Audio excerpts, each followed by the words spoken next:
మదనపల్లిలో అతిపెద్ద fashion world SR shopping mall March 8న హీరోయిన్ మీనాక్షి చౌదరిచే గ్రాండ్ ఓపెనింగ్ 3 లక్షల వెరైటీలు అతి తక్కువ ధరలు. ఇజ్రాయెల్ అమెరికా చేసినటువంటి దాడిలో Iran supreme leader Ali Khamenei మృతి చెందారు. మరోవైపు ఇరాన్ చేసినటువంటి ఎయిర్ బేస్ దాడులు కూడా అమెరికా మీద తీవ్ర ప్రభావం చూపిస్తున్నాయి. అసలు ఎందుకు వీళ్ళిద్దరి మధ్యన ఇంత గొడవలు అవుతున్నాయి? యుద్ధానికి దారి తీసేటువంటి పరిస్థితులు ఏంటి? అసలు ఏం జరిగింది? మన Suman TV chief editor Keshav గారిని అడిగి అన్ని వివరాలు తెలుసుకుందాం. నమస్తే అండి. అసలు ఏం జరిగింది? ఇది దాదాపు 2 సంవత్సరాల నుంచి నలుగుతూ వస్తూ ఉన్నట్టుంది. మొత్తానికి ఇప్పటికి బ్లాస్ట్ అయిపోయి సడన్గా ఒక్కసారిగా అసలు 1-2 డేస్లోనే ఇంత యుద్ధము, ఈ యుద్ధ వాతావరణము, భయంకరమైనటువంటి పరిస్థితులు ఇవన్నీ ఎందుకు వచ్చాయి? అసలు ఒక చారిత్రక సంగ్రామం ఈ 2 ఏళ్ల నుంచి కూడా దానికి బీజం పడుతూ వచ్చి బలపడి ఫైనల్గా ఒక కన్క్లూజన్కి వచ్చింది. ఇప్పుడు ఉన్న టెక్నాలజీ, యుద్ధ రీతిలో మారినటువంటి విధానాలని ఉపయోగించడం ద్వారా అమెరికా ప్రెసిషన్ స్ట్రైక్స్ అని చెప్పని అంటున్నారు. అమెరికా కానీ ఇజ్రాయెల్ కానీ మొన్న ఆపరేషన్ సింధూర్లో భారత్ అనుసరించినటువంటి విధానం కానీ అదే. సో ఆ టార్గెటెడ్ ఫైరింగ్ అనేది జరిగింది. దాని ద్వారా లక్ష్యాన్ని సాధించారు. ఆయతుల్లా అలీ ఖమేనీ దాదాపు 36 సంవత్సరాలుగా ఇరాన్ని పరిపాలించినటువంటి తిరుగులేని నాయకుడు. వాళ్ళ భాషలో చెప్పాలంటే ఆయన ఒక విప్లవ యోధుడు. సో ఆయన అలీ ఖమేనీ నిర్జీవం అయ్యేటువంటి పరిస్థితి వచ్చింది. మొత్తం స్టోరీ చూస్తే ఇజ్రాయెల్కి పాలస్తీనాకి సంబంధించినటువంటి రగడలో పశ్చిమాసియా మొదటి నుంచి కూడా మండుతుంది. దీనికి మతపరమైనటువంటి అంశాలు ఎక్కడి నుంచో చెప్పాలి మనం. లాంగ్ టైం అంటే క్రూసేడ్స్ దగ్గర నుంచి క్రిస్టియన్స్ కి ముస్లిమ్స్ కి మధ్య జరుగుతున్నటువంటి యుద్ధాల చరిత్ర మొత్తం చూసినా గానీ ఇదే రక్తసిక్తమైనటువంటి చరిత్ర మనకు కనిపిస్తుంది. సింపుల్ గా ఇది ఎక్కడ ఫ్లేర్ అప్ అయిందనే చెప్పాలంటే 2.5 ఏళ్ల క్రితం జరిగినటువంటి అటాక్. ఇది చూడండి ఒకసారి, ఇది మ్యాప్. మనం దక్షిణాసియా అంటే ఇండియాతో కలిపి చూస్తాం, పశ్చిమాసియా అంటే ఇండియాని పక్కన జరిపి ఆఫ్ఘనిస్తాన్ నుంచి ఇటు పక్క నుంచి మనం చూస్తాం అనమాట. ఇదంతా ఆసియా మైనర్ అంటారు చరిత్ర ప్రకారం. అంటే ఆఫ్రికా, యూరోప్, ఆసియాలో కొన్ని భాగాలన్నీ కలిసి ఉండేటువంటి ప్రాంతం అనమాట. సో ఈ మొత్తం స్టోరీలో ఇజ్రాయెల్ ఈ మూల ఉంటుంది, ఇరాన్ ఈ పక్కన ఉంటుంది. అసలు ఈ రెండింటికి మధ్య సరిహద్దే లేదు.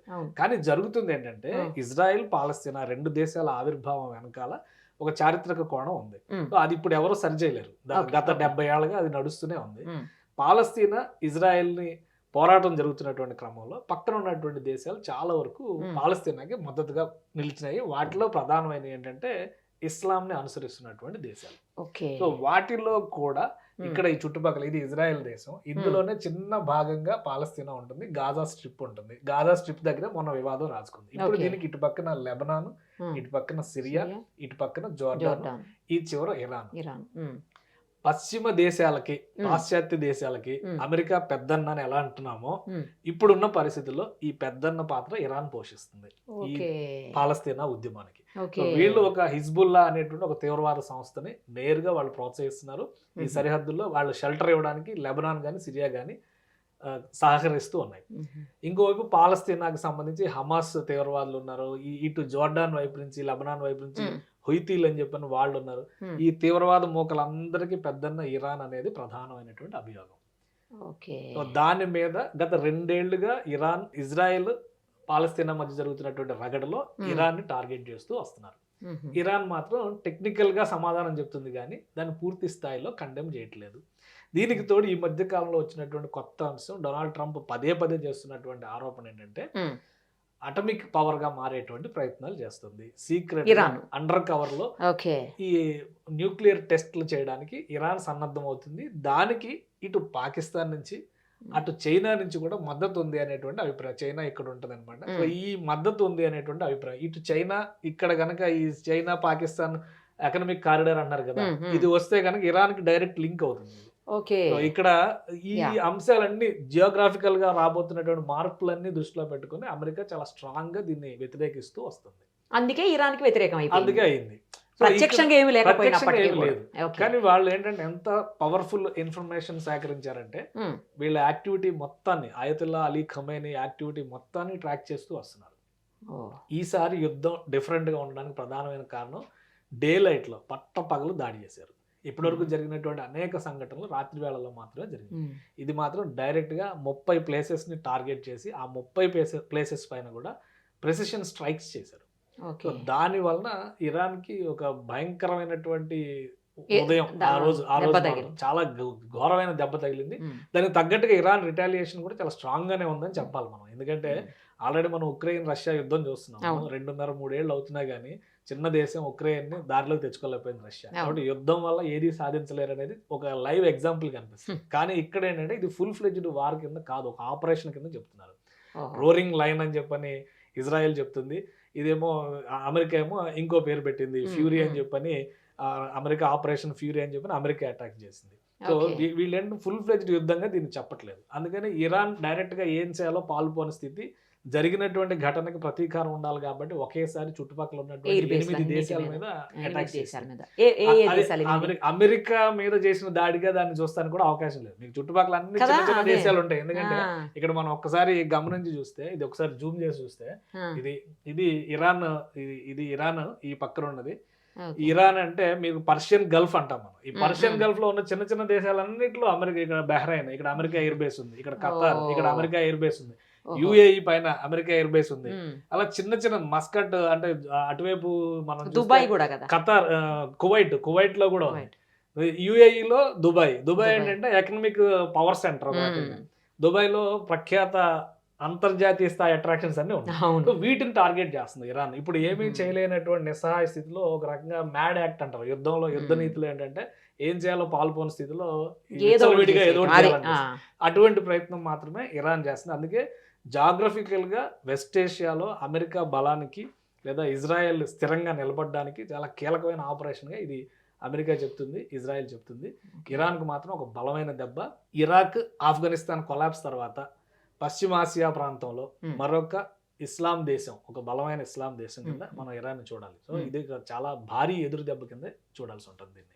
సో ఇంకా ఫ్యూచర్ లో ఏం జరుగుతుందో చెప్పలేదు. ఇంకోటి ఏంటంటే మీరు ఇంకొక విషయం అబ్జర్వ్ చేస్తే గత 5-6 నెలలుగా ఇరాన్ లో ఒక ఉద్యమం నడుస్తుంది, ఇంటర్నల్ జెన్జీ మూవ్మెంట్ అని చెప్పని జరుగుతుంది. అసలు అయతుల్లా అలీ ఖుమైనీని ఆయన దింపేయాలి పదవి, ఇంటర్నల్ గా జరుగుతుంది. దాని వెనక కూడా పాశ్చాత్య శక్తులు ఉన్నాయి అనేటువంటి విమర్శ. ఒకవేళ ప్రభుత్వం పడిపోయి ఉంటే పరిస్థితులు వేరేగా ఉన్నాయి. సో అటాక్ చేసేవాళ్ళు కాదేమో, ఉండేది కాదు. సో అంత పాసిబుల్ ఇది రాలేదు కాబట్టి ఇప్పుడు బయట శక్తుల ప్రవేశం అనేది అనివార్యమైంది. ఖమేనీని తప్పించకపోతే ఇరాన్ నాయకత్వాన్ని బలహీనపరచలేరు. ప్లస్ అక్కడ జరుగుతున్నటువంటి వేగవంతమైనటువంటి ఇస్లామికీకరణ ఇప్పుడు మిగతా దేశాల కంటే కూడా అదే బలమైనటువంటి ఇస్లాం ప్రవచనాలు, ఇస్లాం ప్రచారంలో బలంగా ఉందనేటువంటి విమర్శ అమెరికా పదే పదే చేస్తుంది. సో ప్రజలకు ఫ్రీడమ్ ఇవ్వాలంటే కనుక లోకల్ ప్రజలు చాలా మంది ఇప్పుడు చాలా సంతోషిస్తున్నారు. ప్రజలు ఖమేనీని చంపేయడం అనేది కూడా అమెరికా చెప్తున్నటువంటి వర్షన్, ఇరాన్ చెప్తున్నటువంటి వర్షన్ వేరే ఉంటుంది. అందుకని ఇది ఒక ఇంటర్నల్ వార్. గతంలో జరిగినాయి కూడా. ఇప్పుడు 1978-79లో ఇరాన్లో ఇస్లామిక్ మూవ్మెంట్ వచ్చి అప్పుడు ఉన్నటువంటి ప్రభుత్వాన్ని పడేయక ముందర వరకు ఇరాన్ చాలా ప్రోగ్రెసివ్ నేషన్ గా కనబడేది. మళ్ళీ దాన్ని ఒక ఛాందసవాద దేశంగా మార్చారు ఈ ఖమేనీస్ మూవ్మెంట్ తో అని చెప్పనేటువంటి విమర్శ, మతవాద దేశంగా మార్చారు అనేటువంటి విమర్శ ఉంది. వాటన్నిటికీ ఒక కన్క్లూజన్ ఇస్తున్నట్టుగా అమెరికా చెప్తుంది. ప్రజాస్వామ్యాన్ని పునరుద్ధరించేటువంటి ప్రయత్నంగా దీన్ని చెప్తున్నారు. ఇజ్రాయెల్ ఏంటంటే తనకున్నటువంటి శత్రుశేషాన్ని మిగిల్చే, ఇప్పుడు హిజ్బుల్లా అనేది ఒక బలమైనటువంటి తీవ్రవాద సంస్థ. హమాస్ తర్వాత హిజ్బుల్లా యాక్టివిటీని ఎక్కువగా ఉంది. దానికి వెన్నుదన్నుగా నిలబడింది ఖమేనీ.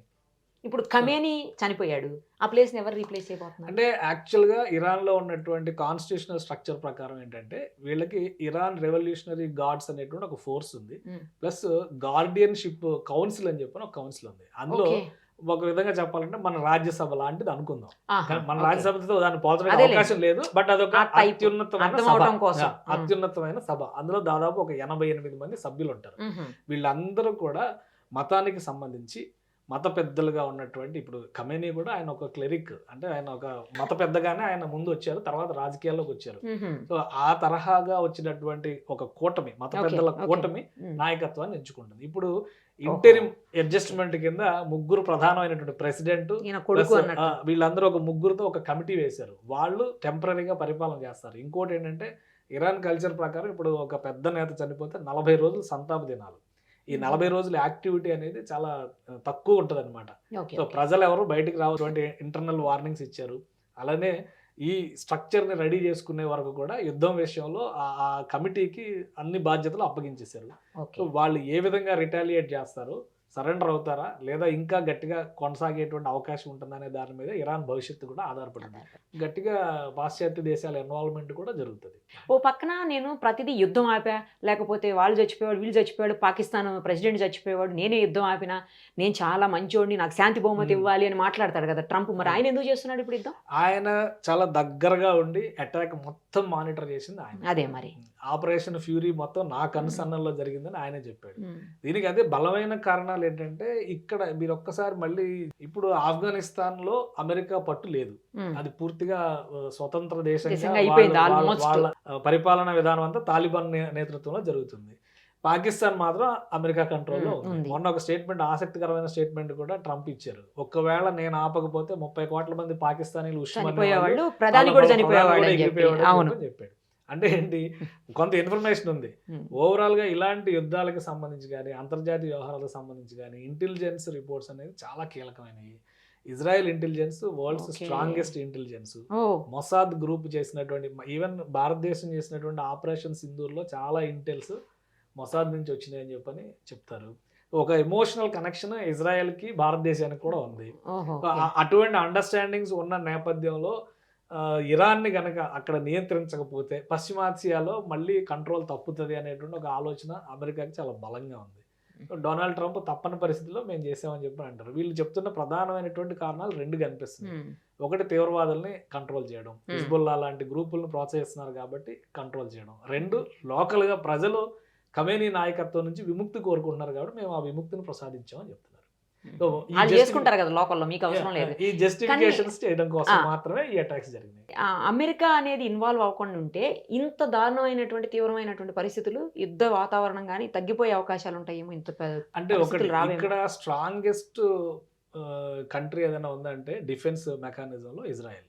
మీరు ఈ ట్రాప్ ఒకసారి చూస్తే ఈ చుట్టూ అన్ని ముస్లిం కంట్రీస్, ఇక్కడ తుర్కియా కానీ, సిరియా కానీ, లెబనాన్ కానీ, ఈజిప్ట్ కానీ, జోర్డాన్ కానీ, ఇరాక్ కానీ, సౌదీ అరేబియా కానీ, ఇరాన్ కానీ, ఇటు వెళ్తే లిబియా కానీ, ఇవన్నీ కూడా ఆల్మోస్ట్ సుడాన్ కూడా, ఇవన్నీ ముస్లిం కంట్రీస్. ఈ మధ్యలో ఉన్న ఏకైక జ్యూ నేషన్, యూదు దేశం ఇజ్రాయెల్ మాత్రమే. ఇక్కడ జరుగుతున్నటువంటి మూవ్మెంట్ లో పాలస్తీనాకి గట్టిగా సపోర్ట్ ఇస్తున్నటువంటి వాళ్ళందరూ కూడా ఈ గాజా స్ట్రిప్, వెస్ట్ బ్యాంక్, ఈ 2 మాత్రమే ఇప్పుడు పాలస్తీనా కింద మనం కన్సిడర్ చేసేటువంటి ప్రదేశం ఈ ఏరియాలో. మిగతా అంతా కూడా మళ్ళీ ఇజ్రాయెల్ కంట్రోల్. సో ఇక్కడ ఏంటంటే ఒక బలమైనటువంటి మతవాదం సంబంధించినటువంటి మూలాలు ఉన్నాయి. దాన్ని కేవలం ఒక సోషల్ ఇష్యూ లాగానో ఎకనామికల్ ఇష్యూ లాగానో డీల్ చేసేటువంటి పరిస్థితి లేదు. సో ఈ రిలీజియస్ ఫ్యాక్టర్సే మొత్తాన్ని ఇన్ఫ్లుయెన్స్ చేస్తున్నాయి. అందుకనే ఇజ్రాయెల్ చాలా స్ట్రాంగ్ కౌంటర్ అటాక్ ఇవ్వాలని డిసైడ్ అయింది. ఎవరైతే తీవ్రవాద సంస్థలకు మద్దతు ఇస్తున్నారో ఆ దేశాలకు వార్నింగ్ ఇవ్వడం, అందులో పెద్దన్నలాగా భావిస్తున్నది ఇరాన్. ఇరాన్ని చావుదెబ్బ కొట్టాలనేటువంటి కంక్లూజన్, ఆ డెసిషన్ ఇజ్రాయెల్ది. అండగా ఉండాలి. డిప్లొమసీ ప్రకారం చూస్తే అమెరికా సపోర్ట్ తీసుకుంది. ఇప్పుడు అమెరికా సపోర్ట్లో ఉంది కాబట్టి నాటో కూడా అనివార్యంగా, నాటో వచ్చిందంటే దాదాపు ఒక 20-25 కంట్రీస్ మద్దతు పలికినట్టు, బలమైన countries. France, Germany, Italy, Sweden, Spain, England, అన్ని దేశాలు కూడా ఆల్మోస్ట్ యూరోప్లో ఉన్నటువంటి బలమైన కంట్రీస్ అన్ని కూడా వీళ్ళకి అండగా నిలిచినట్టు. అంటే హాఫ్ ఆఫ్ ద వరల్డ్ వాళ్ళ వైపు, ఇజ్రాయెల్ వైపు నిలబడ్డట్టు. అందుకని బలమైనటువంటి ప్రతీకార దాడులు అనేది ఖచ్చితంగా జరుగుతాయి. ఇక్కడ మనం చెప్పాల్సింది ఏంటంటే, ఇరాన్ ఇంత స్ట్రాంగ్ రిటాలియేషన్ ఇస్తుందని చెప్పని ఎవరు ఎక్స్పెక్ట్ చేయలేదు. మళ్ళీ ఈ రోజు ఇప్పుడు ఇంకా ప్రకటించింది కదా, ఈ రోజు ఇంకా తీవ్రతను చూస్తారని చెప్పారు. డైరెక్ట్ డే 1 ఇచ్చినటువంటి అటాక్స్ లోనే ఈ 5 ఎయిర్ బేస్ల పైన అటాక్, మొత్తం 8 కంట్రీస్ పైన అటాక్ చేసినాయి. ఇవన్నీ కూడా అమెరికా ఆపరేట్ చేస్తూ అరేబియన్ కంట్రీస్ లో ఉన్నటువంటి ఎయిర్ బేస్లు అమెరికా ఆపరేట్ చేస్తుంది. అమెరికా ఓన్ నేవల్ బేస్, ఇది నేవల్ బేస్. బహ్రెయిన్ లో ఉన్నటువంటి నేవల్ బేస్, దాని మీద అటాక్ చేశారు. క్యాంప్ అరిఫ్జాన్, ఇది కువైట్ లో ఉన్న నేవల్ బేస్. వీటిని టార్గెట్ చేశారు. ఖతార్, అటు యుఏఈ. సో అది అమెరికాకి ఒక విధంగా చాలా స్ట్రాంగ్ వార్నింగ్ అన్నట్టు. ఎందుకంటే ఇప్పుడు ఉన్నటువంటి డిఫెన్స్ మెకానిజంలో మనం S-400తో ఎట్లయితే రక్షణ కవచాన్ని సృష్టించామో, అక్కడ ఐరన్ డోమ్ అని చెప్పిన ఇజ్రాయెల్ ఎట్లయితే వాళ్ళపైన వచ్చేటువంటి వెపన్స్ ని నిర్వీర్యం చేస్తుందో, కానీ వాటి అన్నిటినీ బ్రేక్ చేసి ఇరాన్కి అంత టెక్నాలజీ లేదనుకున్నారు. అలాంటిది ఇరాన్ డైరెక్ట్ గా ఎయిర్ బేస్లను టార్గెట్ చేసింది. ఎయిర్ బేస్ల మీద డ్రోన్ అటాక్స్ చేయగలగడం అనేది ఇరాన్ ఖచ్చితంగా ఒక సక్సెస్ కింద మనం చెప్పాలి. దాదాపు 30-40 ప్లేసెస్ లో చేసింది. పైగా మీరు జాగ్రఫీ వైజ్ గా చూస్తే ఇరాన్కి ఇజ్రాయెల్కి ఇంత డిస్టెన్స్ ఉంటే, ఇక్కడ టెల్ అవీవ్ అంటే ఇజ్రాయెల్ రాజధాని మీద డైరెక్ట్ గా ఇరాన్ అటాక్స్ చేయగలిగింది. సో ఇవి చాలా బలమైనటువంటి అటాక్స్ గా చూడాలి. అంటే కదా. ఆ రిటాలియేషన్ అవును. కూడా స్ట్రాంగ్ గా ఉన్నాడు. అంటే Strong ఇప్పుడు గానే. ఇరాన్ వెనక ఉన్న శక్తులు ఎవరు అనేది కూడా ప్రపంచం ఆసక్తిగా చూస్తున్నటువంటి అవును. అంశం. ఇంకోటి ఏంటంటే యుఏఈ అనేది ఒక యాజ్ ఎ నేషన్, ఇక్కడ ఎమిరేట్స్ మొత్తం కూడా ఒక 7 ఎమిరేట్స్ తో కాంబినేషన్ గా ఉన్నది UAE, United Arab UAE. Emirates. అందులో అబుదాబి ఒకటి, దుబాయ్ ఒకటి, ఇట్లా ఇవన్నీ కూడా ఈ ప్లేసెస్ సపరేట్ గా ఉండేవి. వీటిలో ఏంటంటే western life style, western investments, ఇండస్ట్రియలిస్టులు, వాళ్ళకి సంబంధించినటువంటి అనేక లావాదేవీలు అందులో ఉన్నాయి. సో అక్కడ ట్రేడ్ సెంటర్స్ ని ఇప్పుడు టార్గెట్ చేస్తుంది. దుబాయ్లో కానీ, అజ్మాన్లో Okay. కానీ ట్రేడ్ సెంటర్స్ ని టార్గెట్ చేసి, ఇవన్నీ చాలా పక్కనే ఉండేటువంటి ప్లేసెస్ కదా. ఇది ఇరాన్, ఇటు పక్కకు వచ్చేస్తే ఇది జస్ట్ ఇది ఇరాన్, ఇది మధ్యలో మనకి హుసేన్ సాగర్ ఎట్లా మధ్యలో ఉంది, మధ్యలో ఉందా? హైదరాబాద్ కి సికింద్రాబాద్ కి మధ్యలో, అంటే చిన్నది కావచ్చు బట్ సైజ్ వైజ్ గా ఇంకొంచెం పెద్దదై ఉండదు. అంతే కాబట్టి అటు నుంచి ఇటు నుంచి అటు వేయడం చాలా ఈజీ. చాలా ఈజీ. అందుకని ట్రేడ్ సెంటర్స్ ని వీళ్ళు వరల్డ్ క్లాస్ బుర్జ్ ఖలీఫాని ఖాళీ చేయించారు. అవును, ఖలీఫాన్ ఖాళీ అది బుర్జ్ వరల్డ్ ఖలీఫా. క్లాస్ అసలు ట్రేడ్ సెంటర్. చాలా. అలాంటి దాన్ని ఖాళీ చేయించాల్సి వచ్చిందంటే అంత నియర్ బై ఉన్నారనమాట. సో అందుకనే అబ్బో. ఒక భయానకమైనటువంటి వాతావరణం గల్ఫ్ లో అయితే ప్రస్తుతం కొనసాగుతుంది.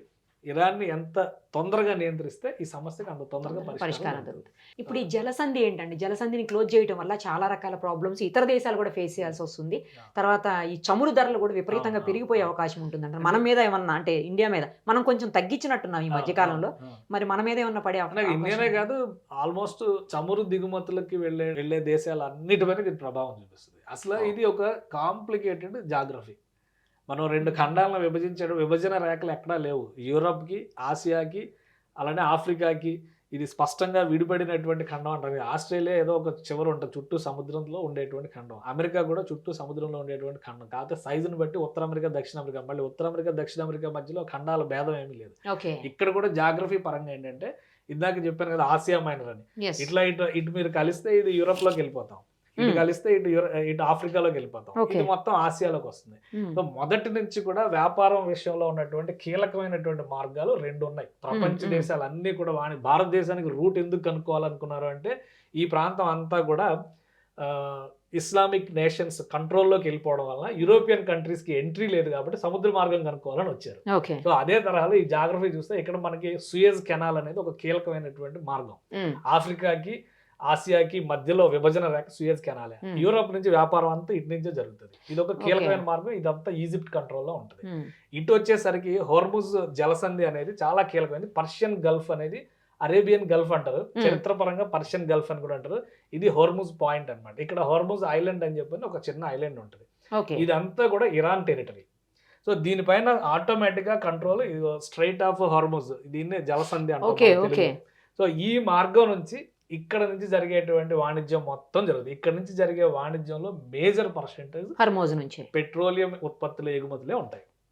ఏ కంట్రీ అయినా కానీ, ఇటు అరబ్ ఎమిరేట్స్ అయినా, ఖతార్ అయినా, బహ్రెయిన్ అయినా, కువైట్ అయినా, ఇటు ఇరాక్ అయినా, ఇరాన్ అయినా, ఎవరైనా కానీ వాళ్ళ ఎగుమతులు అన్ని కూడా ఈ సంధిలోంచి తీసుకుని వచ్చి హోర్ముజ్ నుంచే రావాలి. హోర్ముజ్ నుంచి ఇటు వచ్చి మనకు అరేబియా సముద్రంలోకి ఎంటర్ అయ్యి ఇండియా మీదుగా మలేషియా, దాదాపు ప్రపంచ వాణిజ్యంలో 30% పెట్రోలియం ఉత్పత్తుల ఎగుమతి ప్రస్థానం అంతా కూడా ఇక్కడి నుంచి జరుగుతుంది అనేది అభిప్రాయం. అసలు ఈ హోర్ముజ్ ని ఇరాన్ కంట్రోల్ నుంచి యుఏఈ కంట్రోల్లోకి తేవాలని కూడా ఒక ప్రయత్నం అమెరికా చేసింది గతంలో.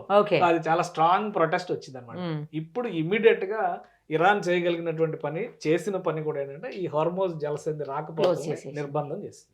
ఆటోమేటిక్ గా పెట్రోల్, డీజిల్ ధరలు పెరిగితే నిత్యావసర వస్తువుల ధరలన్నీ పెరుగుతాయి. ప్రతిదానికి ట్రాన్స్పోర్ట్ చాలా ఇంపార్టెంట్. ప్లస్ యుద్ధ వాతావరణం కనుక ఇంకో 2 రోజులు కొనసాగితే బలమైనటువంటి మెటల్స్ అంటే షేర్ మార్కెట్లు, స్టాక్ మార్కెట్లు ఇవన్నీ కొంత గందరగోళంలో పడతాయి. అప్పుడు ఏమవుతుంది, ఆల్టర్నేటివ్ ఇన్వెస్ట్మెంట్ కింద మెటల్స్ పైకి వెళ్తారు. మళ్ళీ బంగారం, ఇవన్నీ మళ్ళీ పెరుగుతాయి. ఆల్రెడీ నిన్న యుద్ధం స్టార్ట్ అయింది, అటాక్ మొదలైందని చెప్పగానే దాదాపు 7,000 పెరిగింది. వెండి దాదాపు 30,000 పెరిగింది. అంటే జనవరి 27, 28 తేదీలో దాదాపు 4,25,000 రూపాయలు ఉంది కిలో వెండి. తర్వాత చాలా తగ్గి దాదాపు 2,70,000 దగ్గర ఆగింది. ఇప్పుడు 290కి మళ్ళీ రీచ్ అయింది. అంటే ఒక్క రోజులోనే. సో ఇదే రిజల్ట్ రాబోయేటువంటి రోజు, అంటే ఒక 2-3 రోజులు ఈ పరిస్థితి ఉంటే కనుక, పైగా 40 రోజుల సంతాప దినాల ఎఫెక్ట్ ఎక్కువగా ఉంటుంది. ఈ సంతాప దినాల సమయంలో ప్రతీకార చర్యకి పాల్పడే అవకాశం ఉంటుంది ఇరాన్. సో సో ఆ సమయంలో మళ్ళీ ఉద్రిక్తతలు పెరిగితే ఓ, ఈ నిర్బంధం ఇంకొంతకాలం కొనసాగితే కొనసాగితే ఖచ్చితంగా అన్ని వస్తువులపైన ధరల ప్రభావం ఉంటుంది. అయితే central government, Indian government Indian మన ఇండియా మీద చెప్పండి ఫస్ట్. మోడీ గారు ఆల్రెడీ ఒక స్టేట్మెంట్ ఇచ్చారు. నిన్న జైశంకర్ గారు ఇరాన్ ఫారిన్ మినిస్టర్ తో మాట్లాడారు. ఫైనాన్స్ మినిస్టర్ చనిపోయాడు, వాళ్ళ ఫైనాన్స్ మినిస్టర్ చనిపోయారు నిన్న నిన్న అటాక్ లో. వాళ్ళ రక్షణ మంత్రి కూడా చనిపోయారు. ఓకే, సో అక్కడ చాలా కీలకమైనటువంటి నేతలందరూ నాయకులు చనిపోయారు. అయినా కానీ మేము ఉన్నాము, మానవతా దృక్పథంతో మేము సహకరిస్తామని ఒకవైపు ఒక వర్డ్ ఇచ్చారు మన వైపు. అలానే అమెరికాకి ఇజ్రాయెల్కి శాంతి కోసం యుద్ధ విరమణ జరగాలి, చర్చల ద్వారా సమస్య పరిష్కారం కావాలని విజ్ఞప్తి చేశారు. సో ప్రభావం పడకుండా మేనేజ్ చేయడానికి మాక్సిమం ఒక 5 నుంచి 10 రోజులు ఉండొచ్చు.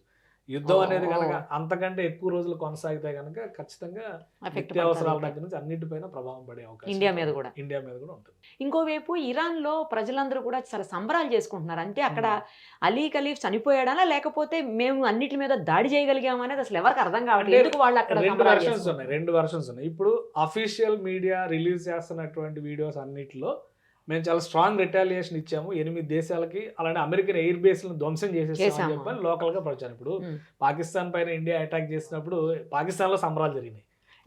ఎందుకు జరిగినాయి అంటే మేము వాళ్ళ విమానాలన్నీ కూల్చేసాము, అన్ని ధ్వంసం చేసి ఇన్ని ధ్వంసం చేసి. కాబట్టి ఇంటర్నల్ గా చేసేటువంటి ప్రచారాన్ని మనం నమ్మాల్సిన అవసరం లేదు.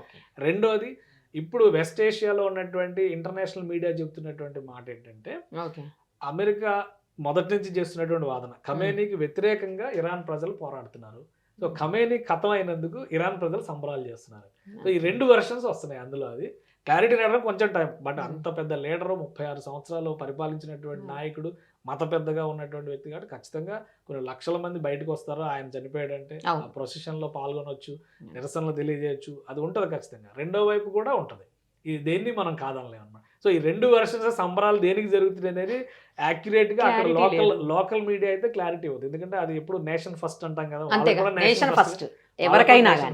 కాబట్టి వాళ్ళు నేషన్ వర్షన్ లోనే వాళ్ళు చెప్పేటువంటి అవకాశం ఉంటుంది. ఒక కొద్ది రోజులు గడిస్తే వాస్తవాలు ఏంటనేది బయటకు రావడానికి అవకాశం ఉంటుంది. ఇప్పుడు ఇరాన్ని నియంత్రించే పరిస్థితి అంటే ఇరాన్కి ఎవరు సపోర్ట్ చేస్తున్నారు? ఇంటర్నల్ గా ఎవరన్నా తెలియకుండా లోపాయికారిగా ఎవరన్నా సపోర్ట్ చేస్తున్నారా? మనలాంటి దేశాలు ఎవరైనా చేస్తున్నాయా ఏంటి అనేది చర్చ నడుస్తుంది. భారత్ ఇరాన్ మధ్య మంచి సంబంధాలు ఉంది. ఇక్కడ కొన్ని ఈక్వేషన్స్ మనం చూస్తే ఈ చుట్టుపక్కల ఉన్నటువంటి దేశాలన్నీ కూడా మళ్ళీ ఇస్లాంలో ఒక విభజన చూడాలి. ఇస్లాంలో 2 బలమైన వర్గాలు ఉన్నాయి, సున్నీ షియాస్. మొదటి నుంచి కూడా సున్నీ వర్గానికి ఇరాక్ ప్రతినిధిగా ఉంది, షియా వర్గానికి ఇరాన్ ప్రతినిధిగా ఉంది. వీళ్ళిద్దరి మధ్య సప్తవర్ష సంగ్రామం అని 100 ఏళ్ల పోరాటాలని జరిగినాయి. సద్దాం హుస్సేన్ ఇరాక్ అధ్యక్షుడిగా ఉన్నప్పుడైతే మొత్తం దీన్ని తొడముట్టిస్తామని చెప్పని కూడా ఆయన ప్రకటనలు చేశారు. సో అంటే చారిత్రకంగా ఒక విభజన రేఖ ఉంది. అయినప్పటికీ భారత్తో ఉన్నటువంటి బంధుత్వానికి కారణం ఏంటంటే గతంలో అనేక సందర్భాల్లో ఇరాన్ నుంచి వచ్చినటువంటి రాజులు, చక్రవర్తులు చాలా మంది భారత్లో రాజ్యం చలాయించారు. దానివల్ల సాంప్రదాయంగా కల్చర్ పరంగా ఆదాన ప్రదానాలు అనేవి జరిగినాయి. మన వాళ్ళు అక్కడికి వెళ్ళడం, అక్కడ వాళ్ళు ఇక్కడికి రావడం అనేటువంటి సంప్రదాయాలు ఉన్నాయి. అందుకని కొంత ఇరాన్తో మనకు మంచి సంబంధాలు ఉన్నాయి. పాకిస్తాన్ కంప్లీట్గా సున్నీ కంట్రీ కాబట్టి పాకిస్తాన్కి ఇరాన్ కూడా అంత సత్సంబంధాలు లేవు గతంలో. ఆ విధంగా కూడా మన మైత్రి చాలా బలంగా ఉంది. ఇప్పుడు అన్ని ఈక్వేషన్స్ మారినటువంటి నేపథ్యంలో ఆఫ్ఘనిస్తాన్ అమెరికా ఖాళీ చేసింది, ఇరాక్ ని అమెరికా ఖాళీ చేసింది. సో అమెరికా ఇక్కడ ఓన్లీ పర్షియన్ గల్ఫ్ లో తన ఉనికి కోసం మాత్రమే మెయింటైన్ చేస్తుంది. ఇప్పుడు మళ్ళీ పర్షియన్ గల్ఫ్ పైన బలమైన పట్టు సాధించడం కోసం కొన్ని దేశాలు తాపత్రయపడుతున్నాయి. గతంలో ఆఫ్ఘనిస్తాన్ విషయంలో రష్యా ఉబలాట పడిన మాట వాస్తవం. ఇప్పుడు కొంతవరకు డిస్టెన్స్ జరుగుతుంది. ఇప్పుడు బలపడుతున్నటువంటి దేశం ఏదైనా ఉందంటే చైనా అంతర్గతంగా అటు నార్త్ కొరియాకి, ఇటు ఇరాన్కి, ఇటు పాకిస్తాన్కి న్యూక్లియర్ ప్లాన్కి సపోర్ట్ చేస్తుంది అనేది బలమైనటువంటి విమర్శ, ఆరోపణ ఉంది. అనేక సందర్భాల్లో అంతర్జాతీయ వేదికలపైన కూడా అమెరికా, ఇతర పాశ్చాత్య దేశాలు కూడా ఈ అంశాన్ని రైజ్ చేసినాయి.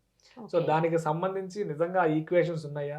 ఇప్పుడు ఇరాన్ ఉపయోగించినటువంటి డ్రోన్స్ కానీ, కౌంటర్ అటాక్ చేసిన మిసైల్స్ కానీ అసలు సప్లై చేసింది ఎవరు? అవి ఇండిజినస్ గా డెవలప్ చేసినాయా లేదా ఎక్కడి నుంచైనా ప్రొక్యూర్ చేసినాయి అయితే ఏ దేశం చేసింది? ఇప్పుడు ఆ పడినటువంటి అవశేషాల నుంచి చాలా డీకోడింగ్ జరుగుతుంది.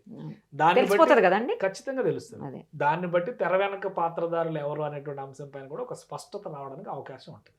ఒక రీజన్ ఏంటంటే రష్యా, చైనా ఒక బలమైన బంధం ఉండడం అనేది చైనా చేసేటువంటి అనేక దుడుకు చర్యల్ని మద్దతు పలకాల్సినటువంటి పరిస్థితి అనివార్యంగా వస్తుంది కొన్ని సందర్భాల్లో, లేదా చూసి చూడనట్టుగా ఉండాల్సిన పరిస్థితి వస్తుంది. ఇప్పుడు ఈ ఘటన తర్వాత మాత్రం చైనా ఇన్వాల్వ్మెంట్ ఉంది వాళ్ళ న్యూక్లియర్ ప్రోగ్రాంలో అంటే కనుక అది సివియర్గా కన్సిడర్ చేసేటువంటి అవకాశం ఉంటుంది. ఇప్పుడు ప్రపంచ దేశాలన్నీ కూడా ఒక సైడ్ పోలరైజ్ అయ్యేటువంటి ఛాన్సెస్ చాలా బలంగా ఉంటాయి. అటు నార్త్ కొరియా, ఇటు ఇరాన్ విషయంలో తీవ్రమైనటువంటి వ్యతిరేకత వస్తుంది. మళ్ళీ న్యూక్లియర్ ప్రోగ్రామ్స్ కానీ న్యూక్లియర్ ప్లానింగ్ కానీ చేయడం పైన బలమైన వ్యతిరేకత ప్రతి దేశంలోనే ఉంది. ఈవెన్ ఐక్యరాజ్య సమితి కూడా గతంలో ఖండించింది. అందరూ కోరుకునేది ఏంటంటే యుద్ధం వద్దు, శాంతి చర్చల ద్వారా సమస్యను పరిష్కరించుకుందాం, అదే చెప్తున్నారు. బట్ ఇప్పుడు ఒక్కసారి కౌంటర్ అటాక్ జరిగింది కాబట్టి ఆ కౌంటర్ అటాక్ ద్వారా వచ్చేటువంటి ఆధారాలు ఏ విధంగా ట్రాక్ చేస్తారో దాన్ని బట్టి ఏం చేయొచ్చు అనేది కూడా ఒకసారి మనం చూడొచ్చు. ఈ చైనా దుర్బుద్ధి ప్రతిసారి ప్రతి దాంట్లో బయటపడుతుంది. వ్యాపార ప్రతి దృక్పథం. ఎక్కడ జరిగినా కూడా, ఎక్కడ వారు జరిగినా చైనా ఏదో ఒక రకంగా ఎవరో ఒకళ్ళ పక్క నుండి రెచ్చగొడుతూ ఉంటుంది అనుకుంటా. అంటే అది యుద్ధ నీతి, మరి దాన్ని మనం ఏం చేయలేము. ఎవరి దగ్గర వ్యాపారం, ఇప్పుడు యుద్ధం చేసుకునే వాళ్ళు అందరం చేసుకోమంటారు, మీకు అమ్మే మేము అమ్ముతాం, వాళ్ళు అమ్మే వాళ్ళకి అమ్ముతాం. సో అంటే ఒక వ్యాపారం, రెండు దేశాలు యుద్ధం ద్వారా నాశనం అయ్యి ఇలాంటి కొనుగోళ్ల ద్వారా దివాలా తీస్తే లాభపడేది పక్కన ఉన్న దేశం. రెండో ప్రపంచ యుద్ధం జరిగేటప్పుడు 1942 వరకు అమెరికా ఎంటర్ కాలేదు, కానీ 1939లో యుద్ధం మొదలైంది. ఈ 3 ఏళ్ల పాటు అమెరికా చేసిన పాత్ర ఏంటంటే, జర్మనీ అడిగితే జర్మనీకి ఆయుధాలు సప్లై చేసింది, జపాన్ అడిగితే జపాన్కి ఆయుధాలు సప్లై చేసింది, అన్ని కంట్రీస్ కి బిజినెస్ చేసింది. ఎప్పుడైతే జపాన్ తొందరపడి పెరల్ హార్బర్ మీద అటాక్ చేసిందో, అంటే అమెరికా స్థావరం మీద అటాక్ చేసిందో, అప్పటి నుంచి యుద్ధంలోకి ఎంటర్ కావడం, మిగతా దేశాలు ముఖ్యంగా యూరోపియన్ దేశాలన్నీ కూడా అమెరికా వచ్చిన తర్వాత బలం వచ్చిందనేటువంటి సంతోషానికి వెళ్ళడం జరిగింది. సో ఏ యుద్ధం జరిగినా ఒక 2 దేశాల పతనం జరుగుతుంది, మరొక దేశానికి లేదా మరొక 2 దేశాలకు లాభం జరుగుతుంది. అలాంటి వ్యాపార దృక్పథంతోనే చైనా ఇది చేస్తుందా, జియోగ్రాఫికల్ గా కూడా తన డామినేషన్ కోసం అదొక అవసరం. ఎందుకంటే ఇప్పుడు మీరు జాగ్రఫీ వైజ్ గా చూస్తే చైనా ఈ మూల ఉంది, అంటే ఇటు నుంచి సౌత్ కొరియా, జపాన్, ఇటు నుంచి అమెరికాకి మళ్ళీ ఇటు వ్యాపారం చేసుకోవడానికి మార్గం ఉండొచ్చు. అంటే సుదీర్ఘమైనటువంటి పసిఫిక్ మహాసముద్రం. కానీ యాక్చువల్ వరల్డ్స్ పాపులేషన్ అంతా ఉండేది వ్యాపారానికి, బిజినెస్ కి అవకాశం ఉండేది ఆసియాలో. సో ఈ ప్రాంతంలోకి చైనాకి ఎంట్రీ లేదు. ఇటువైపు ఇండియా అడ్డం ఉంది కాబట్టి బంగ్లాదేశ్ ద్వారా బే ఆఫ్ బెంగాల్లో నుంచి హిందూ మహాసముద్రంలో అడుగు పెట్టాలని ట్రై చేస్తుంది. ఇటువైపు పాకిస్తాన్ సహకారంతో అరేబియా సముద్రంలో అడుగు పెడితే ఇటు పర్షియన్ గల్ఫ్, ఇటువైపు మళ్ళీ హిందూ మహాసముద్రంలోకి రావడానికి ఒక అవకాశం ఉంటుందని చెప్పని ఒక ఆలోచన ఉంది. కాబట్టి చైనా చేస్తున్నటువంటి ప్రయత్నం ఇదంతా కూడా ల్యాండ్ లాక్డ్ ఏరియా, ఇటువైపు వెళ్ళడానికి అవకాశం లేదు. ఆల్రెడీ కజకిస్తాన్ కానీ, మంగోలియా కానీ ఇటువంటి దేశాల్లో కొంత భూభాగాలను ఆక్రమించుకున్న చరిత్ర చైనాకు ఉంది. అటు పైన చూస్తే అంతా రష్యా ఉంది. కాబట్టి ఎటు ఆప్షన్ లేదు. ఎంత ప్రయత్నం చేసినా చైనా దక్షిణాసియా, పశ్చిమాసియాల మీదుగా మాత్రమే హిందూ మహాసముద్రంలోకి ఎంటర్ కాగలదు. ఆఫ్రికా కానీ, ఇటు పర్షియన్ గల్ఫ్ పైన కానీ వ్యాపార దృక్పథాన్ని చాటుకోవాలంటే కానీ ఇది ఒక్కటే మార్గం. అందుకనే భారత్ని ఉన్నంత కాలం కెలుకుతానే ఉంటుంది. బంగ్లాదేశ్ తోనో పాకిస్తాన్ తోనో ఏదో ఒకటి రెచ్చగొట్టే చర్యలకు దిగేటువంటి అవకాశాలు అయితే స్పష్టంగా ఉన్నాయి. ఇప్పుడు ఇదేమన్నా థర్డ్ వరల్డ్ వార్కి దారి తీసే అవకాశం ఉందో, కొంతమంది అలా కూడా అంటున్నారు. అసలు ఇప్పుడు ఉన్నటువంటి జనరేషన్ టెక్నాలజీలో నా ఉద్దేశం ప్రకారం థర్డ్ వరల్డ్ వార్ అనేది రానే రాదు, అసలు ఎప్పటికీ రాదు. ఎందుకంటే ఇది కంప్లీట్ గా అమెరికాలో డొనాల్డ్ ట్రంప్ ఆయన ప్రెసిడెన్షియల్ సూట్ లో కూర్చుని యుద్ధం ఎలా చేయాలో చేయించాడు. అలానే ఇజ్రాయెల్ ఎక్కడో కూర్చుని యుద్ధం చేసింది. 2 సైన్యాలు ఎదురెదురు పడి చేసేటువంటి యుద్ధం పోయింది. కాబట్టి ఇప్పుడు అంతా టెక్నాలజికల్ వార్ఫేర్ జరుగుతుంది. ఒకవేళ పరిస్థితులు కనుక మరీ ఎక్కువైతే ఆసియాలో ఉన్నటువంటి దేశాల మధ్య యుద్ధంగా మారే అవకాశం, పశ్చిమాసియా దేశాల మధ్య యుద్ధంగా మారే అవకాశం, 2 వర్గాలుగా ప్రపంచం చీలిపోయి యుద్ధం చేసే పరిస్థితి ఎప్పటికీ ఉండదు ఇప్పుడున్నటువంటి పరిస్థితుల్లో. కానీ ఒకటి, ఇరాన్ కనుక సరెండర్ అయ్యి లేదా అమెరికా చేస్తున్నటువంటి ఆరోపణలకి సంబంధించి ఒక క్లారిటీ ఇచ్చే ప్రయత్నం చేస్తే పరిస్థితి వేరేగా ఉంటుంది. ఇజ్రాయెల్ సమస్య పరిష్కారం కానంత వరకు, ఇజ్రాయెల్ పాలస్తీనా వివాదం పరిష్కారం కానంత వరకు పశ్చిమాసియాలో మాత్రం ఈ మంటలు రగులుతూనే ఉంటాయి. లెట్ us see అండి, త్వరగా అన్ని మీరు అన్నట్టు చర్చల ద్వారా పరిష్కారం దొరకాలి అని చెప్పేసి ఆశిద్దామండి. Thank you so much.